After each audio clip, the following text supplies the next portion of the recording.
Bismillahirrahmanirrahim. Assalamualaikum warahmatullahi wabarakatuh. Alhamdulillahilladzi ja'ala syahra siyam. Alhamdulillahilladzi hadana li hadza wa ma kunna linahtadiya laula an hadana Allah. Assalatu wassalamu ala rasulina Muhammadin sallallahu alaihi wasallam wa ala alihi wa sahbihi ajma'in. Amma ba'd.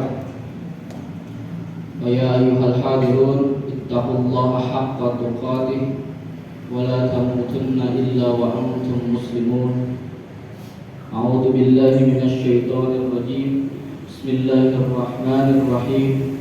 Ya ayyuhalladzina amanu kutiba alaikumus syiyam kama kutiba alal ladzina min qablikum la'allakum tattaqun. Hadirin jamaah salat tarawih yang dirahmati Allah Subhanahu wa taala. Alhamdulillah, ini adalah salat kita, salat tarawih yang keempat. Alhamdulillah kita masih diberikan kesehatan, keimanan, ketakwaan insyaallah kepada Allah Subhanahu wa taala. Pada kesempatan hari ini saya ingin menjelaskan beberapa hikmah yang ada di bulan Ramadan. Namun sebelum ke sana, mari kita pahami terlebih dahulu makna siyam atau shaum. Shaum wa siyam adalah dua kata dari kata shauma yasumu dalam bahasa Arab. Secara bahasa artinya al-imsak, menjaga. Maka momentum bulan Ramadan adalah momentum istimewa untuk menjaga diri, bukan hanya dari makan dan minum, tapi momentum istimewa bagi umat Islam untuk meningkatkan kualitas diri, baik dalam hubungan kita kepada Allah Subhanahu wa taala maupun dalam hubungan kita sesama manusia. Namun terlepas dari itu, seharusnya kita sebagai manusia bisa mendekatkan diri kepada Allah Subhanahu wa taala tidak hanya di bulan Ramadan, tapi di bulan-bulan yang lainnya juga. Kita sebagai manusia adalah seorang hamba yang tugasnya adalah beribadah kepada Allah Subhanahu wa taala. Namun dikecualikan di bulan Ramadan ini adalah pahala yang sangat luar biasa. Bapak Ibu yang dirahmati Allah Subhanahu wa taala, hal-hal yang berkaitan dengan Al-Qur'an itu selalu disebut dengan sayyid. Bulan Ramadan disebut dengan sayyidus syuhur. Kenapa disebut dengan sayyidus syuhur? Karena di dalamnya diturunkan Al-Qur'an. Nabi Muhammad sallallahu alaihi wasallam disebut dengan sayyidul anbiya. Kenapa disebut Sayyidul Anbiya? Karena Al-Quran diturunkan kepada Nabi Muhammad melalui malaikat Jibril. Kenapa hari Jumat disebutkan dengan Sayyidul Ayyam? Karena Al-Quran turunnya pada hari Jumat. Maka hal-hal yang berkaitan dengan Al-Quran selalu diberikan kata Sayyid. Dan orang Arab memberikan kata Sayyid kepada seseorang itu sesuatu penghormatan yang sangat luar biasa. Oleh karena itu, mari kita manfaatkan bulan Ramadan ini, Sayyidus Syuhur, Sayyidul Ayyam nanti di hari Jumat, karena Al-Quran diturunkan di dalamnya. Hikmah yang pertama yaitu agar kita bertakwa. Dijelaskan dalam Quran surat Al-Baqarah ayat 183, A'udzubillahi minasyaitonir rajim. Ya ayyuhalladzina amanu kutiba alaikumus syiyam kama kutiba alal ladzina min qablikum la'allakum tattaqun. Bapak Ibu yang dirahmati Allah Subhanahu wa taala, puasa ini bukan hanya kewajiban bagi kita sebagai umat Nabi Muhammad, namun sebelumnya, sebelum umat-umat Nabi Muhammad, Allah telah mewajibkan puasa ini kepada hamba-hambanya. Tidak lain tujuannya agar bertakwa. Takwa dalam makna dasar yaitu menjalankan segala perintahnya dan menjauhi segala larangannya. Bapak Ibu sudah melaksanakan sholat 5 waktu, Bapak Ibu sudah melaksanakan zakat, puasa. Sholat 5 waktu itu merupakan takwa kita kepada Allah Subhanahu wa Ta'ala. Kita berdoa setiap hari kepada Allah Subhanahu wa Ta'ala, itu merupakan takwa kita kepada Allah Subhanahu wa Ta'ala.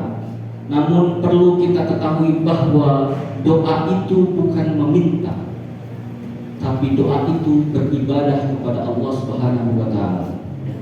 Kadang kita selalu merasa sombong ketika kita berdoa kepada Allah Subhanahu wa Ta'ala, kemudian doa kita diijabah, itu karena doa kita kepada Allah. Bukan seperti itu, tapi itu karena kebutuhan kita telah diberikan oleh Allah Subhanahu wa Ta'ala.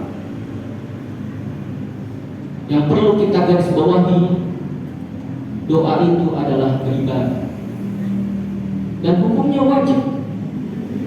Dan Allah memerintahkan di dalam Al-Quran, dan setiap perintah di dalam Al-Quran sifatnya wajib. Ud'uni ustajib lakum, berdoalah kepadaku maka aku akan ijabah doa tersebut. Namun yang perlu kita ketahui, janganlah kita merana ketika doa kita belum diijabah, karena doa itu pasti diijabah. Ada 3 doa diijabah. Yang pertama langsung diijabah, yang kedua diganti apa yang kita butuhkan, bukan apa yang kita inginkan. Kemudian yang ketiga diijabahnya nanti di akhirat kelak. Itu sebagai tabungan kita, bahwa kita mempunyai tabungan yang positif untuk di akhirat kelak. Bapak Ibu yang dirahmati Allah Subhanahu wa Ta'ala, hikmah yang kedua yaitu memperkuat spiritualitas dan mendekatkan diri kepada Allah Subhanahu wa Ta'ala. Kita harus banyak melaksanakan hal yang bermanfaat, hal-hal yang biasa kita lakukan, hal-hal yang negatif biasa kita lakukan di sebelum Ramadan, hilangkan, musnahkan. Manfaatkan bulan Ramadan ini sebagai bulan introspeksi diri kita, muhasabah diri kita, mendekatkan diri kita kepada Allah Subhanahu wa Ta'ala. Ada satu pertanyaan yang sering dipertanyakan oleh teman-teman saya. Kenapa katanya setan iblis itu dibelenggu sama Allah Subhanahu wa Ta'ala ketika bulan Ramadan, tapi kenapa masih banyak yang bermaksiat? Apa Allah membiarkan saja itu seperti itu? Bapak Ibu yang dirahmati Allah Subhanahu wa Ta'ala, kebiasaan kita sebelum Ramadan itu, kalau kita tidak ada niat untuk memperbaiki diri, maka kebiasaan tersebut akan terus dilakukan. Jangan menyalahkan siapapun.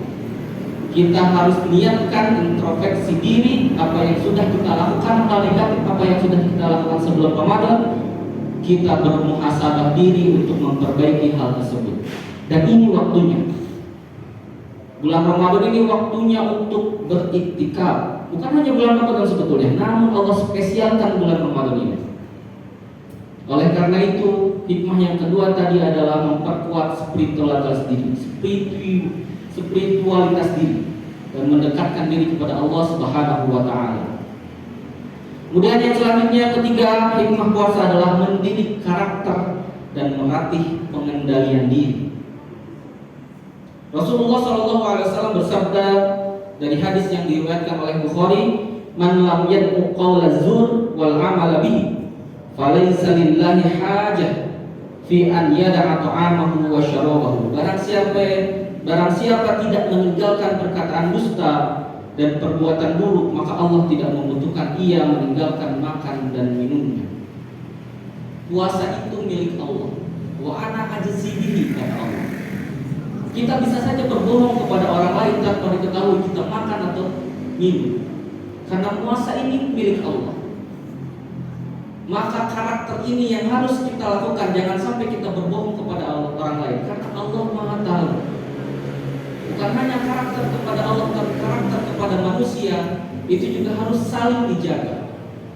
Tidak boleh kita merasa bahwa diri kita itu paling baik, diri kita itu paling jago. Semua sama di hadapan Allah Subhanahu wa Ta'ala. Namun karakter sosial kepada sesama harus kita tingkatkan kepada hal-hal yang positif. Kemudian selanjutnya, puasa menumbuhkan kepedulian sosial dan empati kepada sesama. Ketika kita merasakan lapar dan dahaga, Kita belajar merasakan apa yang dirasakan oleh orang-orang yang kurang mampu. Karena itu Rasulullah SAW adalah orang yang paling dermawan, dan beliau lebih dermawan lagi di bulan Ramadan. Dalam hadis riwayat Bukhari menyebutkan Rasulullah SAW bersabda, "Karena Rasulullah ajwadan nas wa kana ajwadu ma yakunu fi Ramadan." Rasulullah adalah manusia yang paling dermawan, ajwadun nas, dan beliau lebih dermawan lagi pada bulan Ramadan. Ini menunjukkan bahwa puasa mendidik kita untuk peduli, berbagi, dan memperkuat diri, memperkuat persaudaraan. Kemudian yang selanjutnya, yang terakhir hikmah Ramadan, yaitu puasa mengajarkan kesederhanaan dan pengendalian diri dalam kehidupan. Islam mengajarkan keseimbangan, termasuk dalam makan dan minum. Allah Subhanahu wa Ta'ala berfirman yang artinya, makan dan minumlah, tetapi jangan berlebihan. Quran surat Al-A'raf ayat 31. Rasulullah SAW juga memberikan contoh hidup sederhana ketika berbuka. Beliau bersabda, "Idza aftara ahadukum falyuftir ala tamrin, fa in lam yajid fa ala ma'in." Jika salah seorang di antara kalian berbuka, hendaklah berbuka dengan kurma. Jika tidak, maka dengan air. Hadis riwayat Tirmidzi dan Ibnu Majah. Ini mengajarkan bahwa tujuan berbuka bukanlah berlebihan, tetapi bersyukur.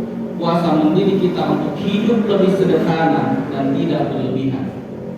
Dari semua hikmah ini kita memahami bahwa Ramadan adalah madrasah kehidupan, sekolah kehidupan. Ia mendidik kita menjadi pribadi yang lebih sabar, lebih peduli, lebih jujur, dan lebih dekat kepada Allah Subhanahu wa Ta'ala. Maka marilah kita manfaatkan Ramadan ini dengan sebaik-baiknya. Jangan sampai Ramadan berlalu tanpa meninggalkan perubahan dalam diri kita, khususnya hal-hal yang positif. Semoga setelah Ramadan kita menjadi pribadi yang lebih bertakwa, sebagaimana tujuan diwajibkannya puasa, yaitu la'allakum tattaqun.